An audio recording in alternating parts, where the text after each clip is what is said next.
சிவகங்கை மாவட்டத்துல குறிப்பா மாணவர்கள் எதிர்கொள்ளக்கூடிய பிரச்சனையா இருக்கா அப்படிங்கிறது. இப்ப உங்க ஊர்ல இருக்கக்கூடிய முக்கியமான பேருந்து நிலையங்கள் எப்படி இருக்கு? உங்க ஊர்ல இருக்கக்கூடிய பேருந்து நிலையத்துக்கு நீங்க மார்க் போடணும் அப்படின்னா 10க்கு எவ்வளவு மார்க் போடுவீங்க? 0வா? முன்னாடி வந்து சொல்லுங்க, அந்த பாப்பாவை கூப்பிடுங்க.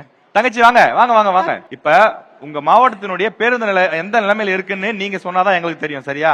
சோ அந்த பேருந்துல என்ன மாதிரியான ஃபெசிலிட்டிஸ் வேணும், அந்த பேருந்து நிலையத்துல என்ன மாதிரியான ஃபெசிலிட்டிஸ் வேணும், இப்ப எப்படி இருக்கு, இப்ப எப்படி இருக்கு, அங்க என்னெல்லாம் கொண்டு வரணும் நீங்க நினைக்கிறீங்க? எப்படி எல்லாம் இருந்தா உங்களுக்கு பாதுகாப்பானதா இருக்கும், இல்ல வசதியானதா இருக்கும்னு நினைக்கிறீங்க? காரைக்குடியோட கம்பேர் பண்றப்ப சிவகங்கையில அந்த அளவுக்கு டிரான்ஸ்போர்ட் வந்து அவ்வளவா நாங்க எந்த பஸ்ஸும் கிடைக்கிறது கிடையாது.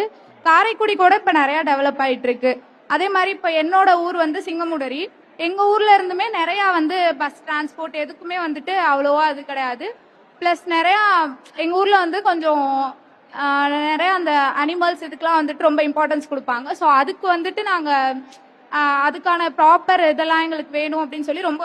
என்ன கேக்குறீங்க? இன்னொரு தடவை தெளிவா புரியுற மாதிரி சொல்லுங்க.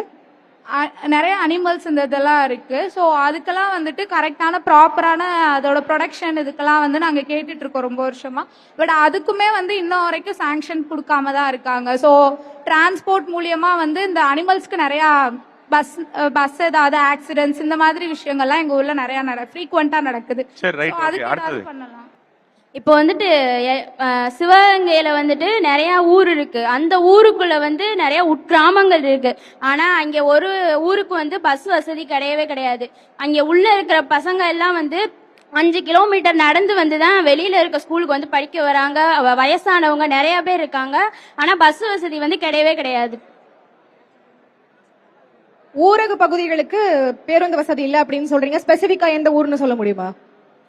சொல்லலாம், எங்க ஊர் யாருக்கும் தெரியாது. பரவாயில்ல சொல்லுங்க, இப்பதான் தெரியப்படுத்தணும், இனிமேதான் தெரியும். எங்க ஊர் வந்து ஆனந்தூர் பக்கத்துல சூரியன் கோட்டைங்கிற ஒரு கிராமம் தான். அங்க வந்து இது வரைக்கும் நான் பிறந்ததுல இருந்து அந்த ஊர்ல நான் பஸ்ஸை பார்த்ததே கிடையாது. இப்ப வந்து எனக்கே வந்து 21 வயசாயிடுச்சு. இது வரைக்கும் அந்த ஊர்ல வந்து பஸ் வசதி கிடையவே கிடையாது. அங்கிருந்து வந்து உள்ள இருந்து வெளியில வந்துதான் வந்து பசங்க படிக்கிறாங்க. 5 கிலோமீட்டர் நடந்து வந்துதான் நாங்க அந்த பஸ்ஸை பிடிக்கிற மாதிரி இருக்கு. அதனால வந்து ரொம்ப கஷ்டமா இருக்கு எங்களுக்கு பஸ் வசதி இல்ல. இன்னைக்கு நியூஸ் தமிழ்ல நீங்க உங்களோட கருத்தை பதிவு செஞ்சிருக்கீங்க. இதை பார்த்துட்டு இருக்கக்கூடிய ஆட்சியாளர்கள் நிச்சயமா உங்க கருத்தை எடுத்துப்பாங்க, நடவடிக்கை எடுப்பாங்க அப்படின்னு நம்புறோம். பேருந்து பொறுத்த வரைக்கும் இலவச பேருந்துங்கிற பேர்ல மக்கள் வந்து ஏத்தாம இறக்காம பயணிக்கிறது மிகவும் தவறுதான். ஆனா டிரைவரே வந்து குடிச்சிட்டு ஓட்டும் போது எவ்வளோ வழிகள் வந்து மக்களுக்கு இருக்கு என்னங்கிறது வந்து தெரிஞ்சுக்காம இருக்கீங்க. காரைக்குடி பேருந்து நிலையத்துக்கு 5க்கு எவ்வளவு மார்க் கொடுப்பீங்க? காரைக்குடியை பொறுத்த வரைக்கும் 5க்கு 5 கொடுக்கலாம். ஏன்னா வந்து இலவச பேருந்துக்கு தான் நான் இப்படி சொல்றது. ஏன்னா வந்து அவங்க ப்ராப்பரா இருக்காங்க. எப்படின்னா சில பேர் வந்து குடிச்சிட்டு பிரைவேட் கண்ட்ரோல்லாம் குடிச்சிட்டு தான் பஸ்ஸனை இயக்குவாங்க என்னங்கிறது இதுல சொல்லிக்கிறேன். நான் எங்க ஊர் என்னன்னா சொக்கரான்பட்டின்னு ஒரு கிராமம். அது என்னன்னா அந்த காலத்துல வந்து எம்ஜிஆர் ஆட்சியில இருக்கும் போதே இந்த மாதிரி ஒரு பஸ் வசதி திட்டம் வந்து அவர் தரேன்னு சொன்னாரு. ஆனா அப்போ எல்லாம் மக்களுக்கு வந்து அதோட போதுமான அறிவு இல்லாம எங்களுக்கு பேருந்து வேணாம், எங்க வீட்டுல மாட்டு வண்டி எல்லாம் இருக்குன்னு சொல்லிட்டாங்க.